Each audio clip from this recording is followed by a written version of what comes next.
Official records of the agrarian colony Nova Ceres hide a terrifying truth about the harvest year of 2244, a time when kindness literally became a deadly weapon. It was never a virus or a genetic curse, but simple, invisible pollen from the local rust wheat fields that altered the brain chemistry of every humanoid on the planet. This microscopic dust linked the nervous systems of everyone breathing the same air, forcing a brutal biological empathy upon the population. If a neighbor accidentally cut their hand while cooking, the entire housing block would suddenly gasp and clutch their own bleeding fingers in phantom agony. At first, scientists praised this phenomenon, believing it would create the most peaceful utopia in human history, where crime was impossible because hurting someone else meant torturing yourself. They called it the echo effect, logging it as a miraculous step forward for human evolution and colonial integration with the native species. But the official data files left out what happens when peace is shattered by mass agony, turning an involuntary shared feeling into a ticking bomb of absolute, pure, unrelenting horror. That horror began with a simple fever among the gentle native inhabitants of the colony, the Silvani. They were a peaceful, tree-dwelling people who had welcomed the human farmers with open arms and shared their ancient lands freely.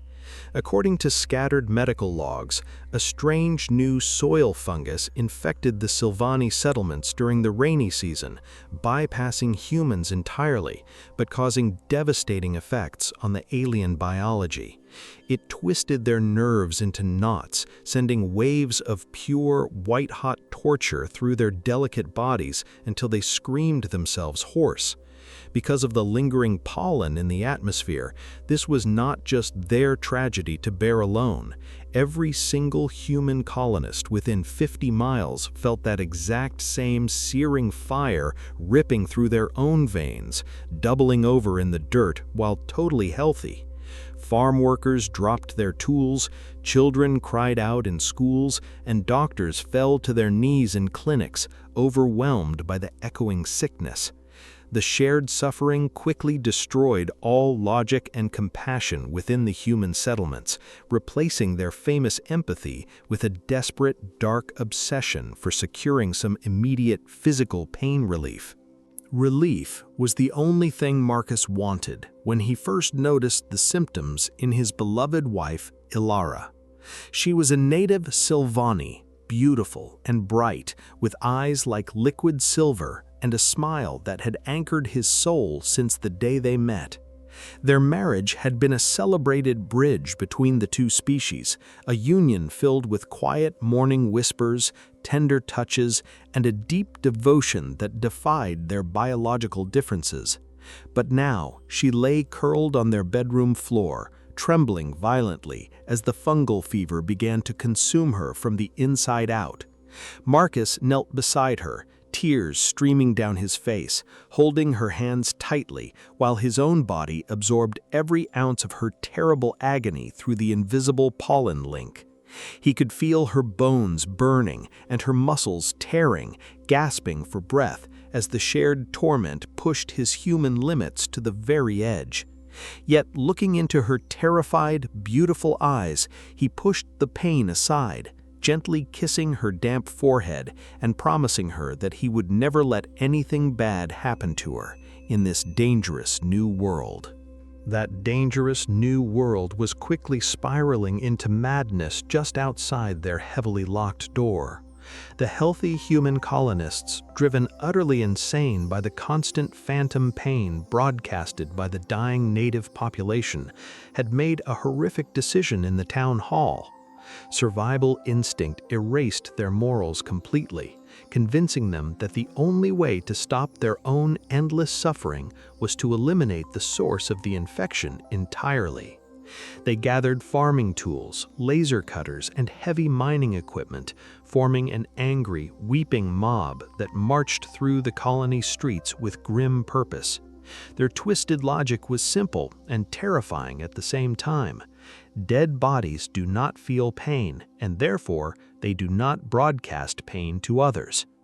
Men and women who had previously shared meals and celebrated festivals with the Silvani were now kicking down doors, desperately executing the sick aliens just to buy themselves a moment of physical peace.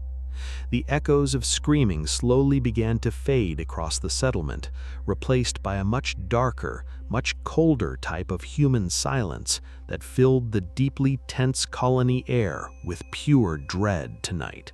Tonight, that terrible dread finally reached their small porch, announced by heavy boots crushing the gravel outside the house. Marcus stood in the hallway, his heart hammering against his ribs, gripping a heavy metal pipe tightly in his sweating hands.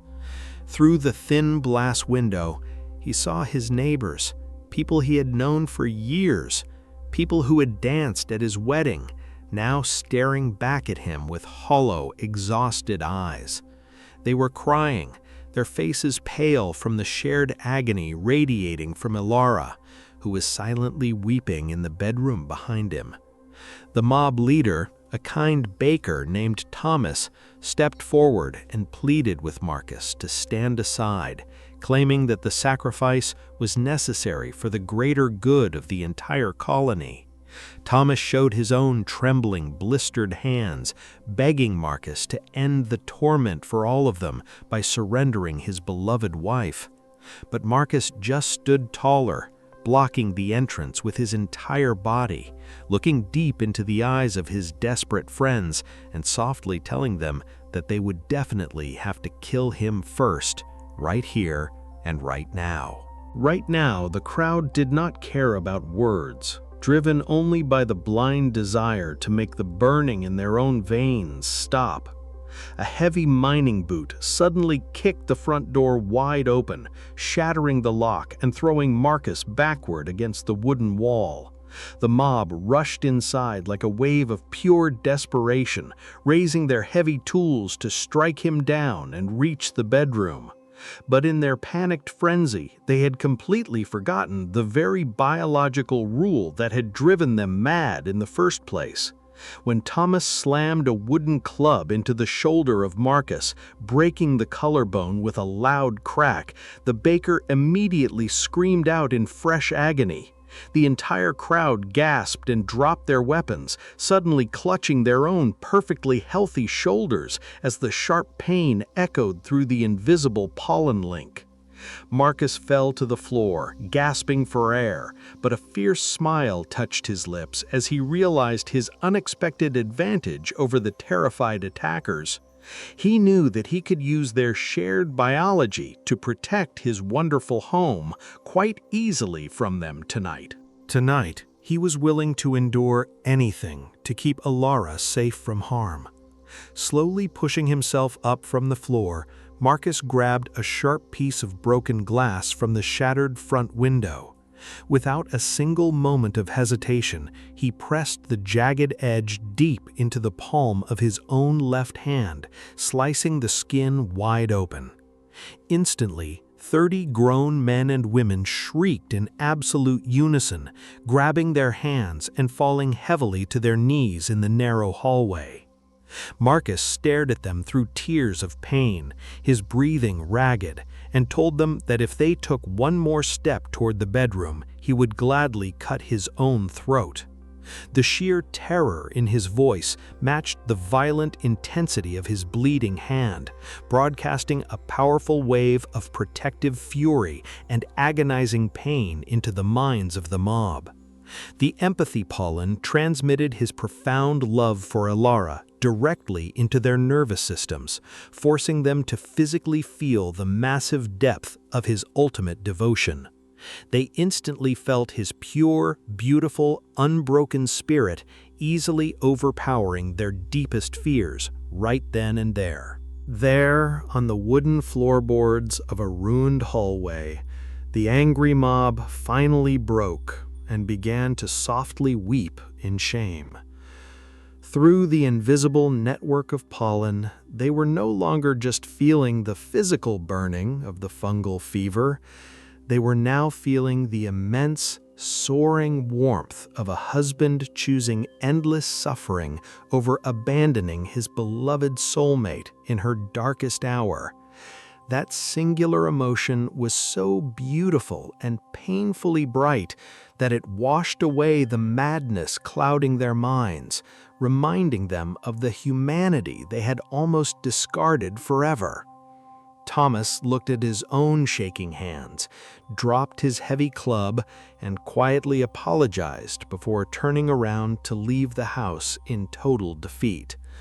One by one, the other neighbors followed him back into the cold night, leaving their weapons scattered across the porch like forgotten toys. Marcus let the broken glass fall from his bloody fingers, exhaling a massive sigh of relief as he leaned his tired head against the wall.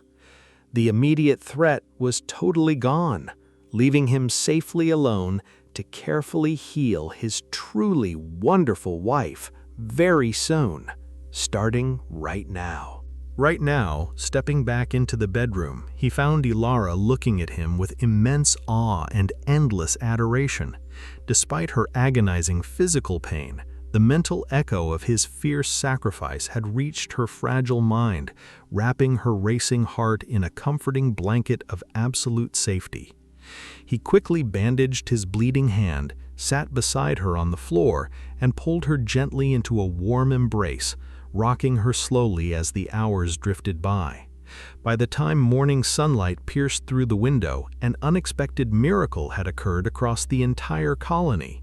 The colonial medical team, inspired by the sudden surge of positive neural energy that Marcus had broadcasted, worked tirelessly through the night and discovered that the alien fungus could be easily neutralized by common human antibiotics. The cure was rapidly distributed through the water supply, dissolving the terrible fever almost instantly and returning peace to the divided settlement. The heavy air of suffering lifted completely, replaced by a fresh breeze of hope that washed over the alien trees and human farms alike, beautifully and peacefully starting very early this grand new morning. That grand new morning brought more than just physical healing to the scarred people of Nova Ceres. The terrible events of the long night taught humanity a profound lesson about the true nature of empathy, proving that sharing pain is meaningless unless people also share compassion, strength, and unwavering love. Neighbors returned to Marcus and Ilara to help rebuild their broken front door, offering sincere apologies and warm smiles instead of weapons and fear. The colony learned that when darkness tries to consume a community, a single act of selfless devotion can radiate through the hardest hearts and guide everyone back into the light. Years later, Marcus and his beautiful Silvani wife would sit on their rebuilt porch, holding hands under the bright purple stars, feeling nothing but profound gratitude echoing through the peaceful air.